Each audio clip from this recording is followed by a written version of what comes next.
আজকে বানাবো রাতে খিচুড়ি। সবার প্রথমে আমি সাদা তেল দিয়েছি, এখন ফুলকপিটা ভেজে নিচ্ছি। ফুলকপিটা ভাজার জন্য লবণ দিয়ে দিচ্ছি, হলুদের গুঁড়ো দিয়ে ভালো করে ভেজে নেব। ফুলকপিটা ভাজা হয়ে গেছে, এখন নামিয়ে ফেলবো। এখন ভেজে নিচ্ছি বেগুন। বেগুনটা ভাজা হয়ে গেছে, এখন নামিয়ে ফেলবো। এখন ভেজে নিচ্ছি গাজর।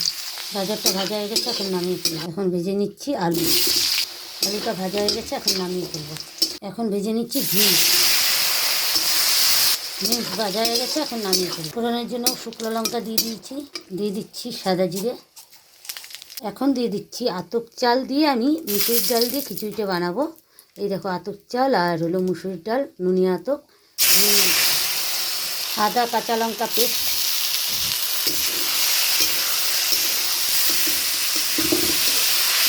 দিয়ে দিচ্ছি মটরশুঁটি, বাদাম, লঙ্কার গুঁড়ো, জিরের গুঁড়ো, হলুদের গুঁড়ো, সব কিছু একসঙ্গে ভালো করে মিশিয়ে নিচ্ছি।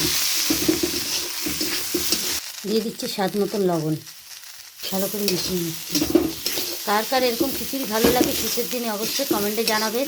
তোমরা কিন্তু এরকম মুসুরির ডাল দিয়ে নুনিয়া চাল দিয়েও খিচুড়ি বানিয়ে খেতে পারো, খুবই ভালো লাগবে।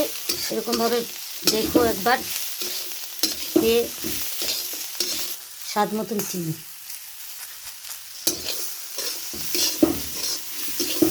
এখন দিয়ে দেবো গরম জল।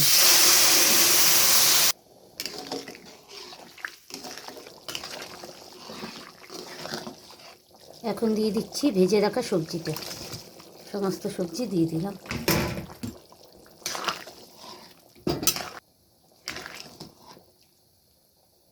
খিচুড়িটা আমার হয়ে গেছে, এখন নামিয়ে ফেলবো। নামানোর আগে একটু আমি গরম মশলার গুঁড়ো দিয়ে দিচ্ছি। ঘি দিব না, তোমাদের দাদাভাই ঘি খেতে ভালোবাসে না, তাই ঘিটা দিব না। আজকে রাতে যেহেতু আমার হোমের কাস্টমার নেই, তাই আমি খিচুড়ি বানালাম। শীতের দিনে রাতে এরকম সবজি দিয়ে খিচুড়ি খেতে খুব ভালো লাগে। তাই তোমাদের কেমন লাগে অবশ্যই কমেন্টে জানাবে, আর তোমরাও এইভাবে বানিয়ে খেয়ে দেখো।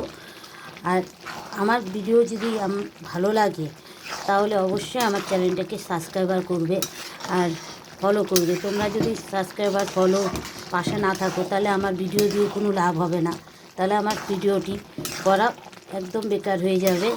তাই তোমাদের কাছে এটুকু অনুরোধ, তোমরা আমার ভিডিওটি, আমার চ্যানেলটাকে ফলো করবে, সাবস্ক্রাইবার করবেন, লাইক করবে আর বেশি করে শেয়ার করবে। তাহলে আমি তোমাদের ভালোবাসায়, তোমাদের আশীর্বাদে আমি এগিয়ে যেতে পারবো, না তো আমার ভিডিও করা একদম বেকার হয়ে দাঁড়াবে। ভিডিওটি ভালো লাগলে লাইক কমেন্ট শেয়ার সাবস্ক্রাইব করবেন। সবাইকে জানাই শুভরাত্রি।